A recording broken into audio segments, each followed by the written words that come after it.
Assalamualaikum warahmatullahi wabarakatuh. Saya Sylvia Wahyudanti Harahap dari Program Studi Pendidikan IPA. Di video kali ini saya akan membahas multimedia pembelajaran berbasis pendidikan karakter dengan materi gaya, massa, dan gerak benda. Pendidikan karakter di mata pelajaran IPA. Sains atau IPA mempelajari permasalahan yang berkaitan dengan fenomena alam dan berbagai permasalahan dalam kehidupan masyarakat. Fenomena alam dalam IPA dapat ditinjau dari objek, persoalan, tema, dan tempat kejadiannya. Pembelajaran IPA memerlukan kegiatan penyelidikan baik melalui observasi maupun eksperimen sebagai bagian dari kerja ilmiah yang melibatkan keterampilan proses yang dilandasi sikap ilmiah. Selain itu, pembelajaran IPA mengembangkan rasa ingin tahu melalui penemuan berdasarkan pengalaman langsung yang dilakukan melalui kerja ilmiah. Melalui kerja ilmiah, peserta didik dilatih untuk memanfaatkan fakta, membangun konsep, prinsip, teori sebagai dasar untuk berpikir kreatif, kritis, analitis, dan divergen. Nilai-nilai karakter untuk mata pelajaran IPA. Nilai-nilai sosial dari IPA. IPA baik sebagai suatu kumpulan pengetahuan ilmiah maupun sebagai suatu proses untuk mendapatkan ilmu itu sendiri, mempunyai nilai-nilai etik dan estetika yang tinggi. Nilai-nilai itu terletak pada sistem yang menetapkan kebenaran yang objektif pada tempat yang paling utama. Proses IPA itu sendiri dapat dianggap sebagai suatu latihan untuk mencari, meresapkan, dan menghayati nilai-nilai luhur itu. Nilai-nilai psikologis atau pedagogis dari IPA. Yang pertama, sikap mencintai kebenaran. Yang kedua, sikap tidak purbasangka. Yang ketiga, menyadari kebenaran ilmu tidak mutlak. Yang keempat, keyakinan bahwa tatanan alam tidak teratur. Yang kelima, bersifat toleran terhadap orang lain. Yang keenam, bersikap ulet. Yang ketujuh, sikap teliti dan hati-hati. Yang kedelapan, sikap ingin tahu. Yang kesembilan, sikap optimis. Selanjutnya, multimedia pembelajaran berbasis pendidikan karakter, materi gaya, massa, dan gerak benda. Yang pertama, materi. Yang kedua, contoh soal. Yang ketiga, video percobaan. Yang keempat, pendidikan karakter yang terdapat pada materi gaya, massa, dan gerak benda. Gaya adalah tarikan atau dorongan yang dapat menyebabkan perubahan gerak benda atau perubahan bentuk dan ukuran benda. Gaya merupakan besaran vektor karena memiliki besar nilai dan arah. Jika kita menyatakan gaya, maka kita harus menyatakan berapa besaran dan kemana arahnya. Gaya bernilai positif jika arahnya ke kanan dan bernilai negatif jika arahnya ke kiri. Untuk arah vertikal, gaya bernilai positif jika arahnya ke atas dan bernilai negatif jika arahnya ke bawah. Gaya gesekan adalah gaya yang ditimbulkan oleh dua buah benda yang saling bergesekan. Arah gaya gesekan selalu berlawanan dengan arah gerak benda, sehingga gaya gesekan bersifat menghambat gerak benda. Di situ terdapat gambar oleh gaya gesekan. Selanjutnya ada resultan gaya. Hasil penjumlahan atau penggabungan dua gaya atau lebih disebut resultan gaya. Dalam penjumlahan gaya berlaku gaya-gaya searah saling dijumlahkan, sedangkan gaya yang berlawanan arah dikurangi. Massa dan berat benda. Hubungan antara massa dengan berat dapat kita ketahui dari rumusnya, yaitu W sama dengan M kali G. W yang dimana W itu adalah berat benda, M adalah massa benda, dan G adalah percepatan gravitasi.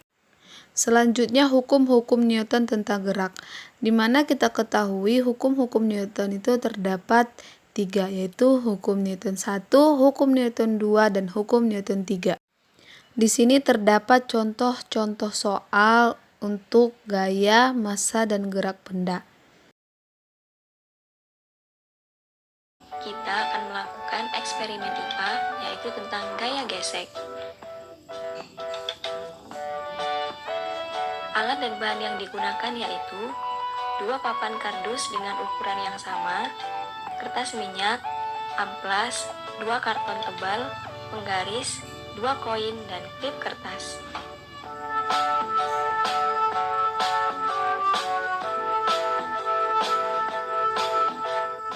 Oke, langsung kita mulai yuk praktikumnya.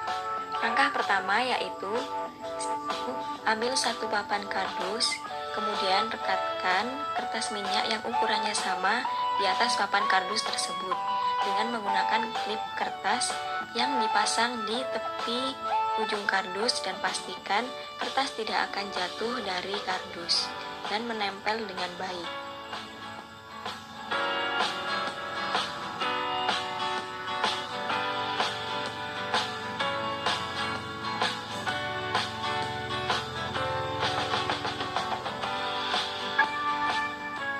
Selanjutnya, lakukan hal yang sama pada papan kardus yang satunya menggunakan amplas dengan ukuran yang sama dengan kardus tersebut.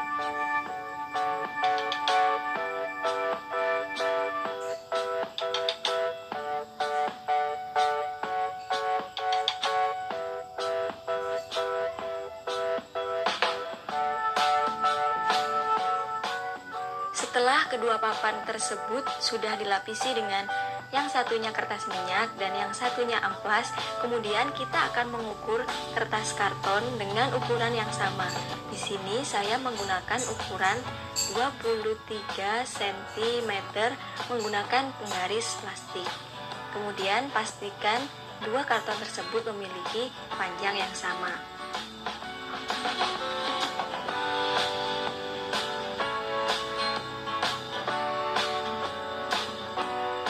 Setelah itu, siapkan dua koin. Ambil dua papan kardus yang sudah dilapisi tadi, kemudian miringkan dengan ketinggian yang sama dengan bantuan kertas karton yang sudah diukur.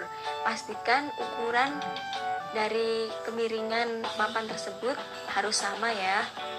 Selanjutnya, letakkan koin pada masing-masing papan kardus pada bagian ujung.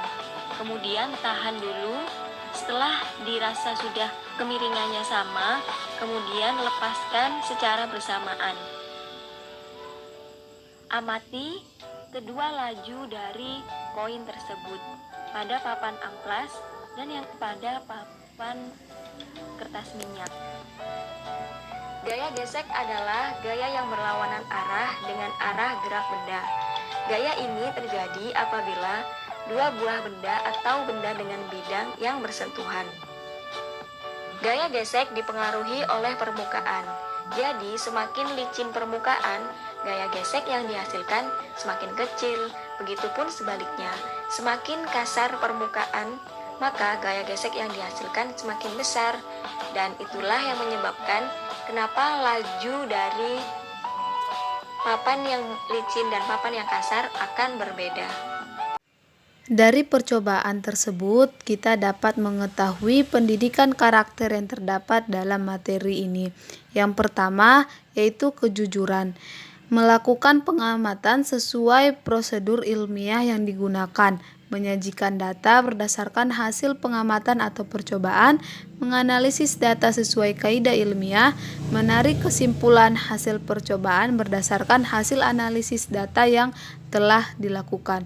Yang kedua, kecerdasan. Mampu mengambil kesimpulan atau keputusan secara cepat dan tepat berdasarkan hasil analisis yang telah dilakukan. Mampu memilah dan menggunakan alat dan bahan yang cocok untuk suatu kegiatan percobaan, mampu memberikan solusi yang tepat. Yang ketiga, ketangguhan. Yakin dengan pendapatnya, melakukan pengulangan pengamatan atau eksperimen untuk mendapatkan data yang akurat. Yang keempat, percaya diri. Mampu menyampaikan ide atau melakukan sesuatu dengan yakin dan benar. Yang kelima, kemandirian. Mampu melakukan kegiatan akademik secara sendiri. Yang keenam, ketelitian dan kecermatan. Memiliki sikap hati-hati, seksama, dan teliti. Sekianlah materi yang dapat saya sampaikan pada pendidikan karakter yang terdapat dalam materi gaya, masa, dan gerak benda. Kurang lebihnya saya mohon maaf. Wassalamualaikum warahmatullahi wabarakatuh.